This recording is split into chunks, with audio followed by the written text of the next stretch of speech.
All right, let's check out Dunkey's best of 2022. This year, Twitter had me like, then when Overwatch 2 came out, that game had me like, but when we did Big Mode, Oh, Big Mode, I was forgot like, about that. when we announced this, you guys showed us so much love. You left so many incredible, uplifting comments. All these artists started drawing up this amazing artwork of What the Biggie, and so many super talented people started reaching out to us. Never in a million years did I expect such a warm response, man. That really meant a lot to me. And now, I think we're finally ready to make our first announcement. Oh, actually? Oh, cool.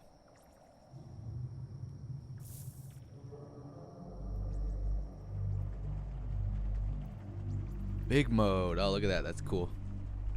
Got their logo.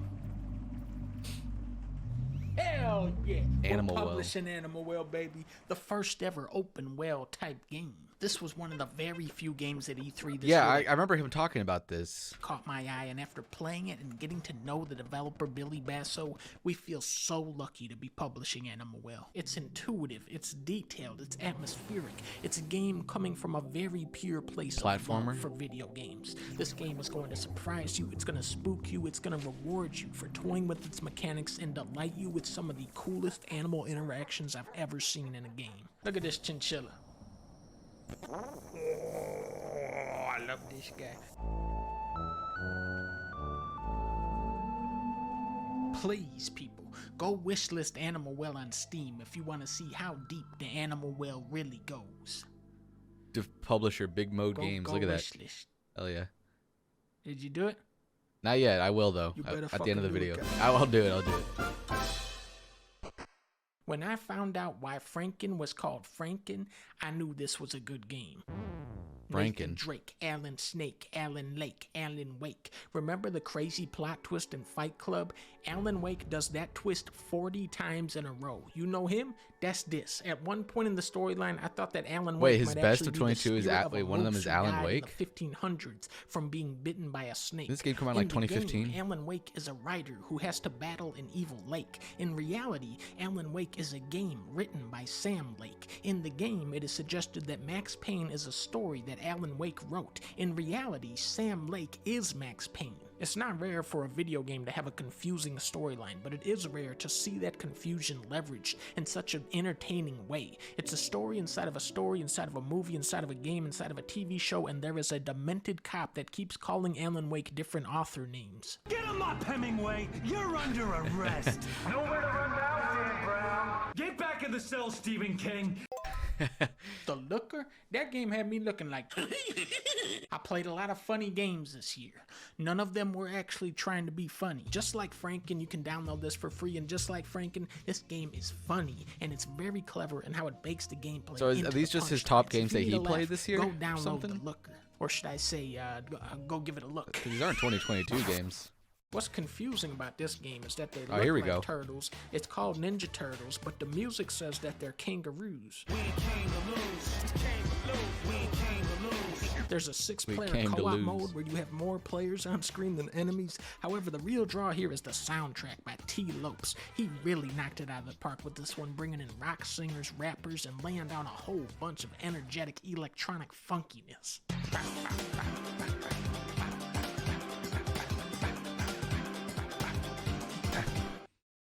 After 5 long years, they finally came out with the Cuphead DLC, and it was 100% worth the wait. The imagination, the animation. This DLC cements Cuphead as one of the best shoot-'em-ups ever made. The only dumb part about this is that most players are probably still stuck on the first couple bosses from the original game.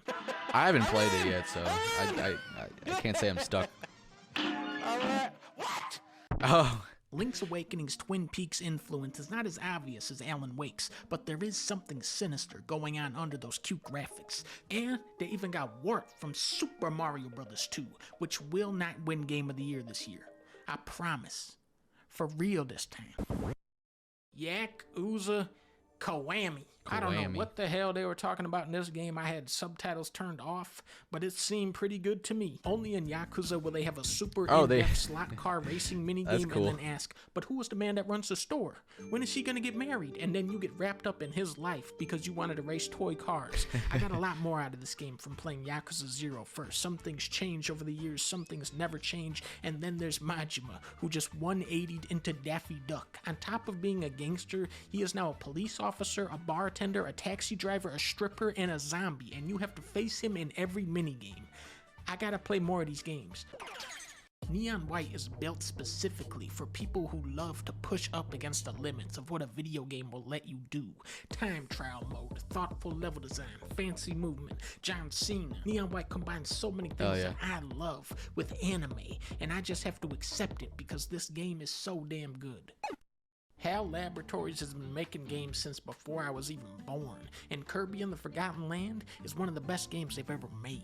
Finally, they listened to the fans and let Kirby become a traffic cone. In these dark times, a game this cheery and cute is always welcome in my Xbox Series Z that I have. Kirby is the happiest video game I ever played, where you battled the ultimate life form in a duel to the death. God of War. When I play this game, I said, goddamn. Hell yeah. Very rarely can I take these serious ass games seriously, but with boss fights like this and acting like this, I couldn't help but get sucked in. Wait. Okay, yeah, there it is. Here we go. Elden Ring is less fair than life, but that didn't stop me from beating this game 6 times this year. It's a no bullshit all gameplay open world. There's so much of everything, so many weapons, so many picturesque vistas, so many secrets, so many wacky enemies, and so many jaw-dropping boss fights. And the bosses are so replayable, so daunting and unpredictable. So many different moves and tricks. The Horsey Man, Gargoyle Doggy, Margit, Godric, the Grafted, Giganto, Moose, Big Doggy, Little Culver, Radon, Magma Worm, Rolling Tony, Snake Man. It just keeps going and going and going. There's so many. It's insane. I fucking love it. But actually, okay, yeah, that was a decent top 10 list. Some of the games on there were a little older than 2022, but I dig it.